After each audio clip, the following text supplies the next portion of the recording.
যদি আপনি আল্লাহ ও রাসূলের সন্তুষ্টি অর্জন করতে চান, দাঁত থাকতে দাঁতের মর্ম বুঝেন, হায়াত থাকতে মালিকের সন্তুষ্টি অর্জন করেন। দিন শেষে আপনাকে আমাকে 3.5 হাত মাটির নিচে যাইতে হবে। দুনিয়ার কোন চাপাবাজি, কোন ইঞ্জিনিয়ারিং ডিগ্রি, কোন ডাক্তারি ডিগ্রি, কোন প্রফেসরি ডিগ্রি, কোন মাওলানা ডিগ্রি, কোন কিচ্ছু কাজে আসবে না। মালিকের সামনে দাঁড়াতে হবে, পরীক্ষা দিতে হবে, তার সন্তুষ্টি অর্জন হয়েছে কি হয় নাই তার জবাব দিতে হবে।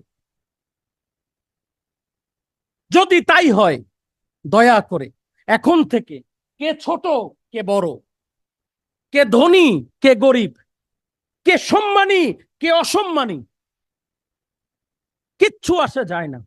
নিজের কর্ম নিজের কাছে। দুনিয়াতে এমন মানুষ আছে জানেন, অনেক সম্মানী, কাল হাসরের ময়দানে দেখবেন তার দাঁড়ানোর জায়গা নাই, লুকানোর জায়গা নাই, চক্ষু লজ্জায় মুখ ঢাকার জায়গা নাই। অথচ তার বাড়ির নিচে একটা ভিক্ষুক দাঁড়ায় ছিল, সকাল বিকাল তার কাছে ভিক্ষা চাইছে। দেখা গেল এই লোক মুক্তি পেয়ে আল্লাহর সন্তুষ্টি অর্জন করে দাঁড়ায় আছে।